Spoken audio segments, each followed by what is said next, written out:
Well, welcome everybody. It's very nice to see you. I know it's the last presentation of the day, and I know there's a lot of people down at the bar. Very mistaken. You should be all here. So congratulations, those of you who have made the effort to come and learn a little bit about America's native spirit, which is bourbon. And this comes from you, or to you, from the Campari Academy, that seeks to engage and educate bartenders.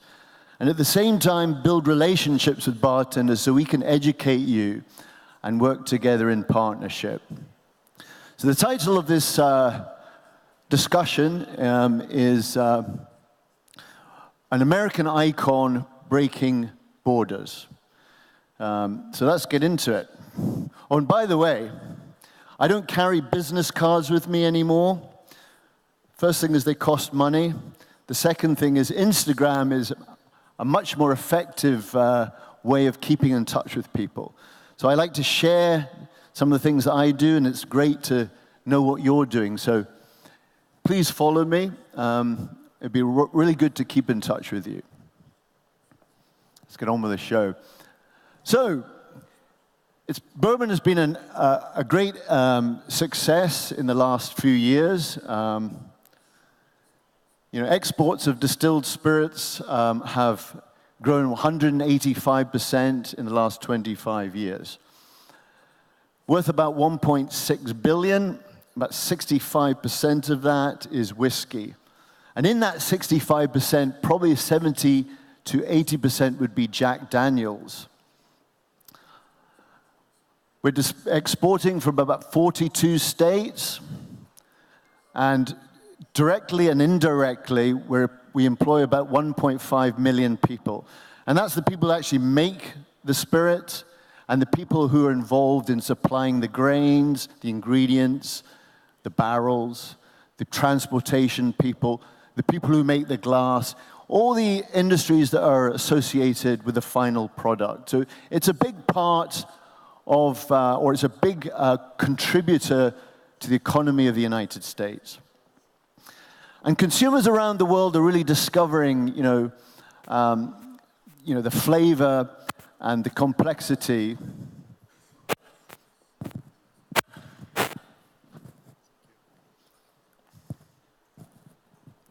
Thank you. Is that better?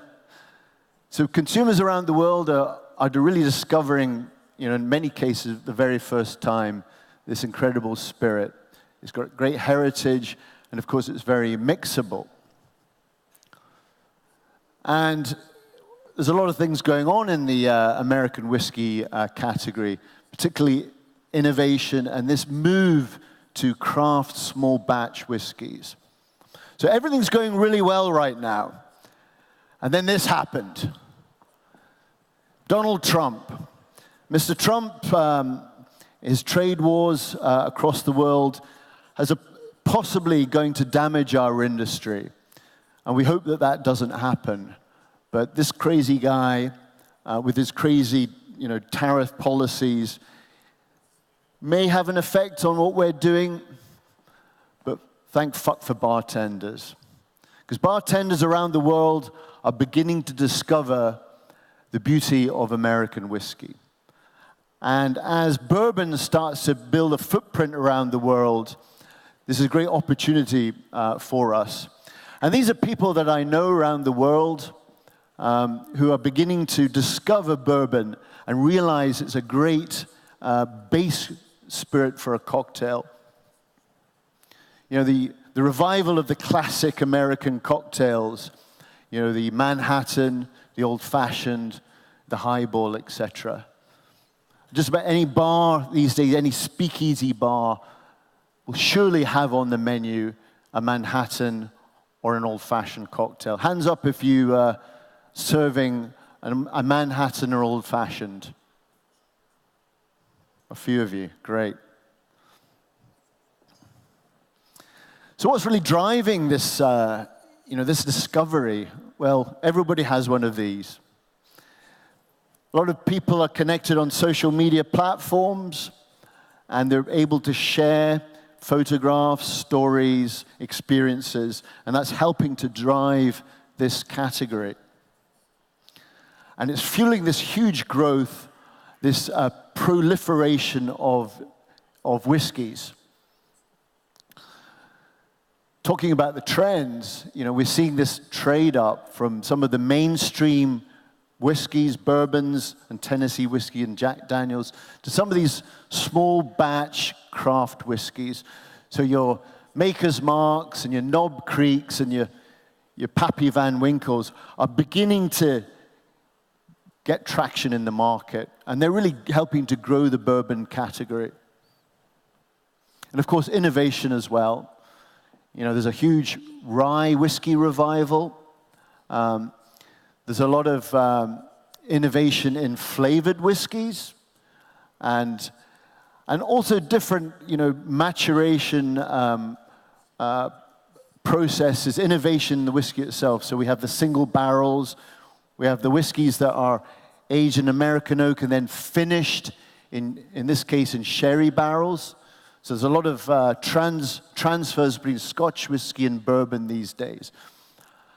Maker's 46, using 46 different whiskeys, and then we have Jefferson's Ocean, which aged at sea, barrels that are laying in the hulls of ships that then transfer across the world where the maturation is absolutely happening at sea. So all these interesting things that are, again, driving interest for bartenders and consumers alike. I want to say something about, bourbon is a great category, great heritage, but there are human beings involved in making bourbon. And this is one of the families, 3 generations. This is the Russell family at Wild Turkey. Jimmy Russell, our master distiller, he started making bourbon in 1954. And that's before people had color televisions, before Louis Armstrong landed on the moon. So 64 years last Monday, Jimmy has been at Wild Turkey making bourbon. The only person who I know, well, I don't know that this person personally, but the only person I can think of who's done the same job for a similar period of time is Her Majesty the Queen. I think she's a couple of more years than Jimmy. This is Jimmy's son, Eddie Russell. He started in 1981. And so between Jimmy and Eddie, they have 101 years of experience. And that's a good thing to know because experience really makes a good whiskey. I mean, there's a lot of new brands out there. It always makes me laugh, when I see some of these little craft whiskeys who who maybe have been only open for a couple of months or a couple of years. And quite often they describe their distiller as the master distiller. So experience is very, very important. The gentleman here on the right, or on your left, is Bruce Russell, who's the son of Eddie. So that's now 3 generations. And very recently, Jimmy's granddaughter, Joanne, started working at the distillery. And this is a great development because if you go back 20 years ago, of course, whiskey would very much be in the domain of kind of middle-aged old guys like me. And the great thing is, of course, there's many younger consumers, millennials, coming into the category, including ladies. And it's absolutely fantastic development for us. So I want to tell you a little story, go into a little bit of the history of America and bourbon.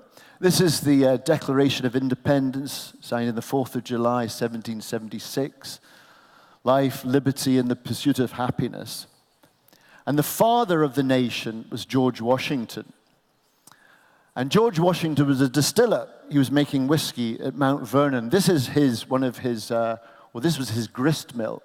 And Washington was actually making 16,000 proof gallons of bourbon or whiskey at that time. Making whiskey from corn, from malted barley and rye. But actually, the Americans really weren't drinking a lot of whiskey. Really, the new colonies of America were making rum. And you would have this sort of triangle here. You would have, enslaved people, carrying enslaved people and barrels of pepper and spices from West Africa to the West Indies, where they were making sugar or molasses. Molasses would be shipped up to the New England territories, Boston, Massachusetts, for example, and they would make rum.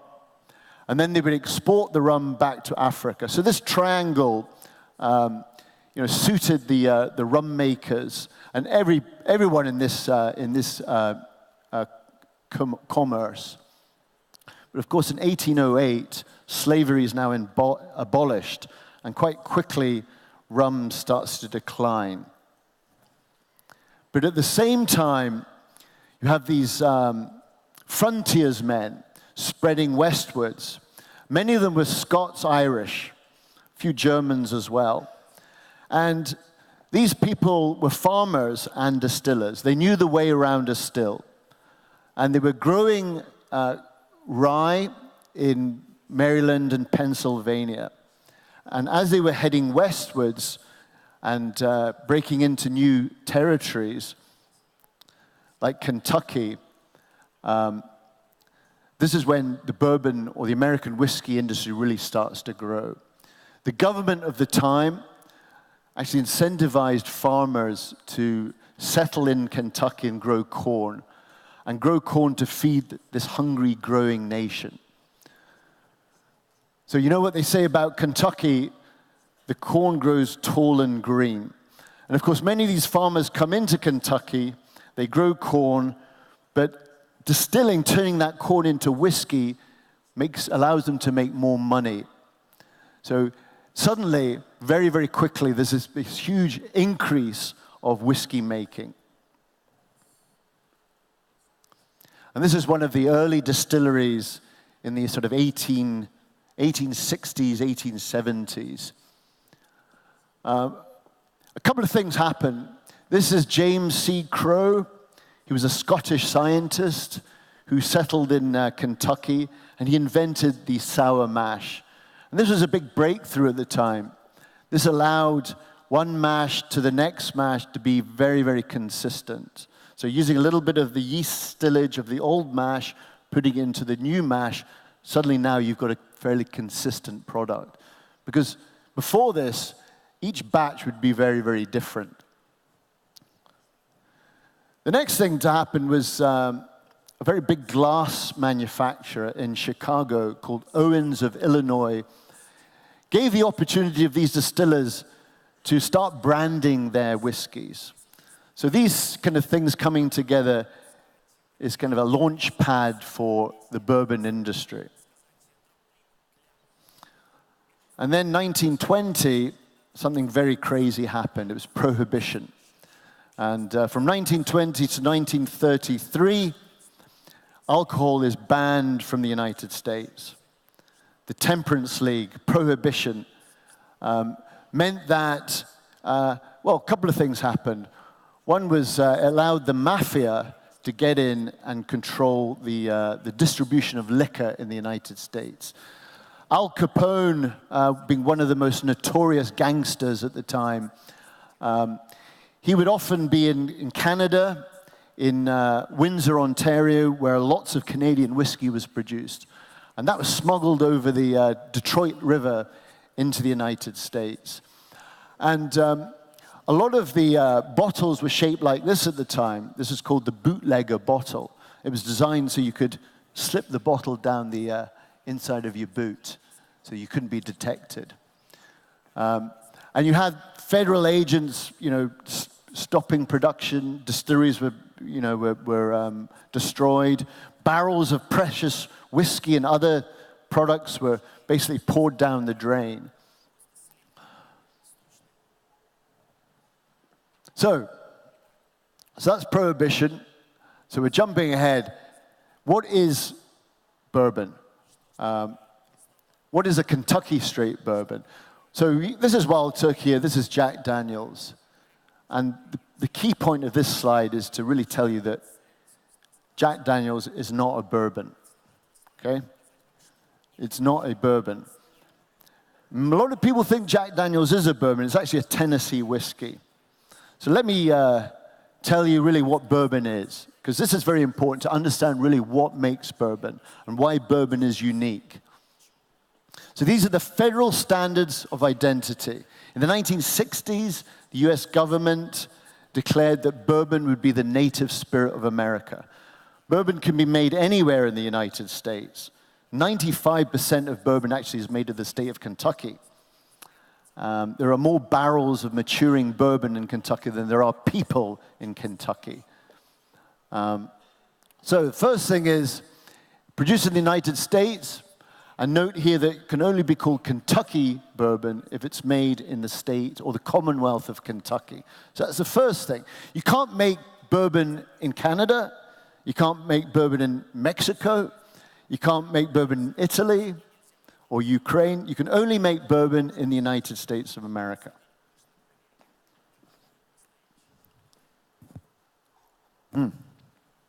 Oh, it tastes so good. Hands up if you've tried wild turkey. Well, there's a bar downstairs. Oh, suddenly more hands. Excellent. So it must be made from a mixture of grains that includes a minimum of 51% corn. Apart from that, you can use any other grain. You can use wheat. Wheat delivers a very soft, gentle flavor. You can use rye. Rye is spicy, peppery flavor. You can use malted barley. It gives you that fruity, nutty flavor. But bourbon has to be a minimum of 51% corn. Bourbon must be aged in new charred oak barrels. In fact, you can declare bourbon if it's been in a barrel for 1 day. Okay?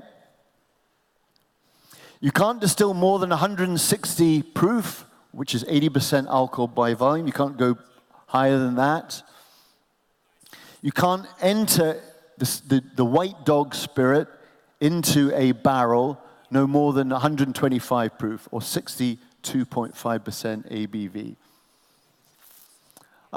You cannot bottle lower than 80 proof or 40%. And here's the crucial point. This is absolutely crucial. Straight bourbon, okay, so bourbon can be aged for 1 day and still be called bourbon, but straight bourbon has to be bottled 2 years, but between 2 years and 4 years, it has to have a statement of age.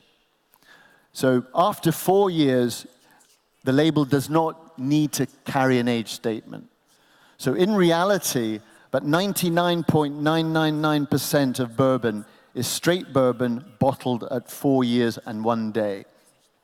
Actually, at Wild Turkey, we age our bourbon a little bit longer. So our youngest bourbon that we bottle is 6 years old. So we're about 50% older than most of the straight bourbons you find in the marketplace. And unlike Scotch whiskey, Irish whiskey, Japanese whiskey, Canadian whiskey, you're not allowed to add color to bourbon. So the color is absolutely natural. So these are what we call the federal standards of identification.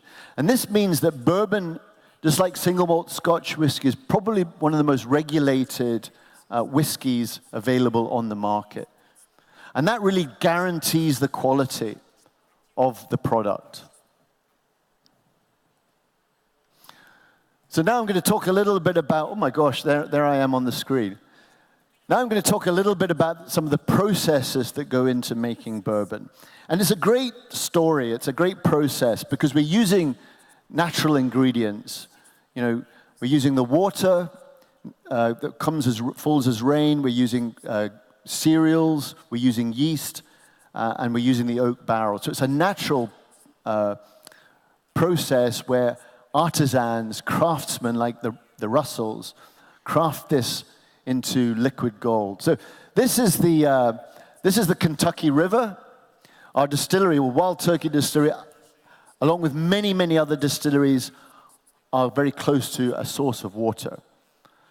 No matter where you go where they're making whiskey, a distillery will always be close to a source of water. And typically, whiskey is made in wet countries where there's lots of rainfall. So the Kentucky River is really fed by hundreds and hundreds of natural springs. So water falls, it seeps through the rock. We have a lot of limestone in the Midwest of the US, and it filters through that limestone, and then it bubbles up in natural springs, flows into the river. And what limestone brings to the water is lots of minerals, magnesium and calcium. These are minerals that are good for making whiskey, basically. So that's our water source. The next thing are the grains. So I mentioned that a minimum of 51% of bourbon by law has to include corn. And depending on what distillery, some distilleries will use corn, wheat, malt. Some will use corn, rye, wheat. I mean, there are distilleries now are using rice. Some are using quinoa and other grains.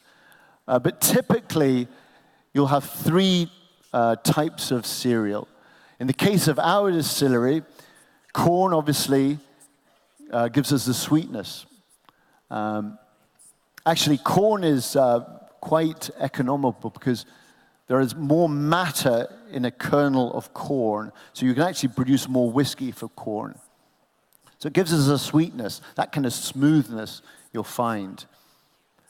Then we have rye, and rye will deliver those spicy, peppery notes. And lastly, the way we make our whiskey, we use malted barley. And malted barley obviously has an enzyme that helps to speed up the process of fermentation, but also adds those caramel, fruity, nutty flavors. So a combination of these three grains gives you quite a nice complex flavor. Does anyone know what this is? No? Yeast. Who said yeast? Well done. So the Latin name Saccharomyces cerevisiae. The job of yeast is to devour the sugar that comes from the grain and convert that into CO2 gas and alcohol. So we add the yeast to the extraction, the sugary liquid. The yeast goes and it devours the sugar. At Wild Turkey, we have our own yeast culture. And that's true of many distilleries. They'll have their own yeast. And this yeast has been alive since the 1950s. So if this yeast, something happens to it, dies, then we're going to have to replace this yeast, and the flavor of our whiskey will change forever. So we have to be very, very precious about our yeast, because it literally is a living organism. So water, grain, and yeast are the three ingredients we use to make bourbon. This is Jimmy Russell, our master distiller, inspecting his ferment.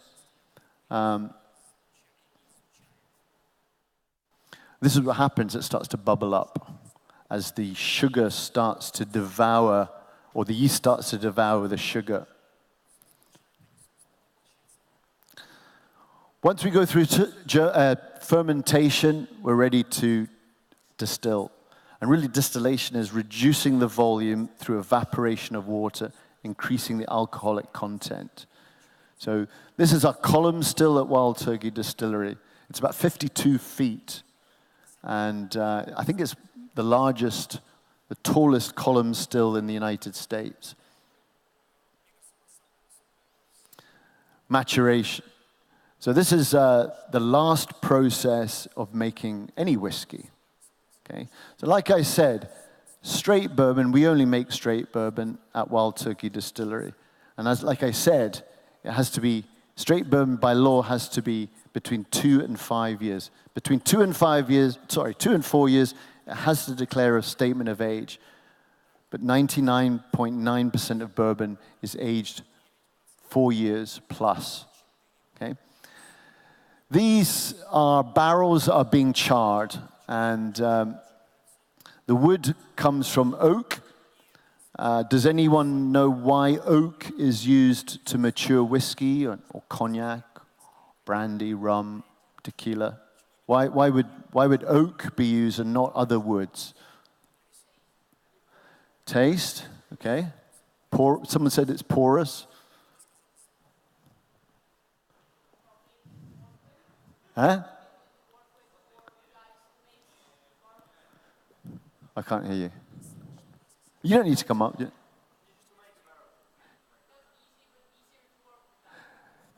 Yes, possibly. The answer I'm looking for is oak is non-resinous. There's no resin in the wood. And that's why oak is used to mature whiskey. If we were to use a resinous wood, the resin would poison the spirit inside the barrel. That's why if you have a fireplace in your home, it's always best to use oak. Because if you use a non-resinous or a resinous wood, the smoke of the wood would very quickly block up your chimney stack. So barrels are toasted or charred, and that's really to remove some of those undesirable qualities and to create this lining of char in the barrel, which acts as a filter. And it filters out some of those astringent flavors that we don't want. We get our barrels, or our wood comes from the Ozark Mountains of Missouri. Oak trees typically can grow for 200, 300 years, but they reach full maturity at 90 years. So we cut down the trees. We'll take about 12 foot of the trunk of the tree, and we'll mill that into staves. And these are the wood that we make barrels from. Before we make the barrels, the wood the staves are built into towers, and in the open air, they dry naturally. So we have this natural drying process. So the porosity of the wood remains intact. So we invest quite a lot of money into the wood. It's always very, very important to source the best wood to make the whiskey, because about 60 to 70% of the flavors and aromas come from the wood. So wood is absolutely key. So at Wild Turkey, we have the deepest charring level. There are 4 charring levels: light toast, light char, and number 4 char. And it's also known as alligator char, because you can see here, the skin of the wood looks like the skin of an alligator. So we prefer a deep char at Wild Turkey because we believe that it contributes more flavor and aroma and color to our whiskey. And then it's maturation. That's the second last process of making bourbon. These are we call them rick houses in America. And they're very different to the style of warehouses you'd find in Scotland or Ireland. These are actually made of timber. They're made of wood. And you can see that there's 1, 2, 3, 4, 5. There's actually 7 levels in our rick houses. So, in each level we have 1, 2, 3 layers of barrels. So we have from the bottom to the top of the rick house, we have 21 layers of barrels. So we have about 50,000 barrels per rick house. And the atmosphere and the temperature have a huge impact on the maturation process. So right at the bottom of the rick house is the coolest part of the rick house. That's where maturation is much slower. At the top, it's the hottest part of the rick house. And what's happening is at the summertime in Kentucky, it gets very, very hot. So you're talking about 30 to 40 degrees Celsius. And what happens is the barrel starts to open. Okay? The barrel opens like this, And what happens, it sucks in the spirit into the wood, where it starts to engage with the sugars, the lactins, the lipids, the tannins, the hemicellulose. It engages with those sugars in the wood. And over time, it starts to flavor and add aroma and color to the whiskey. But because it's so hot in the summer and it's so cold in the winter, I mean, you get this hot, cold, opening of the wood, closing of the wood. So the pace of maturation is very, very fast. And that's why bourbon ages quite quick. If you were to go to Scotland, where the warehouses are made of stone, we have 1, 2, 3 rows of barrels.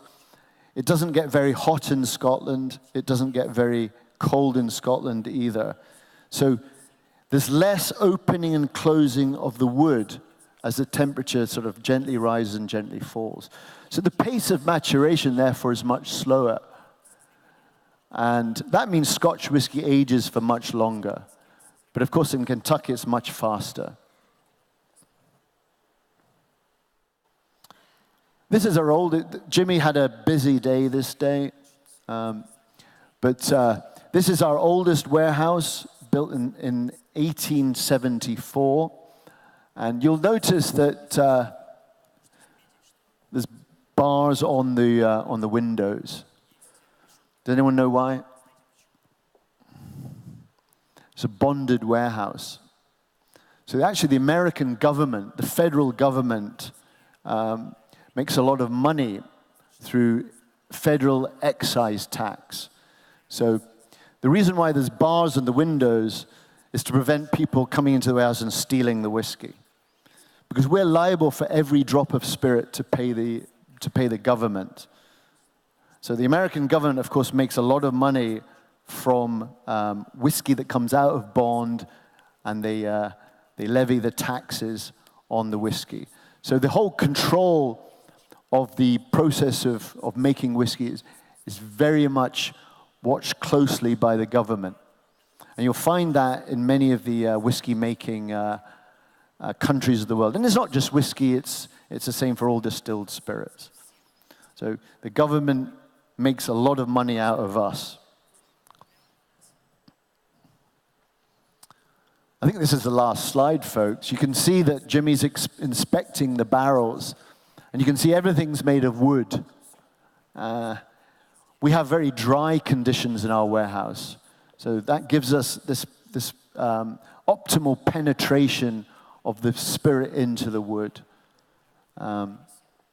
Some warehouses in Kentucky are made of brick, some are made of stone, where the process or the pace of maturation, of course, will be much slower.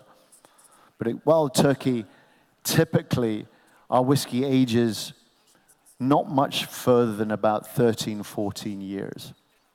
And that's because the warehouse is so dry, and they're made of timber.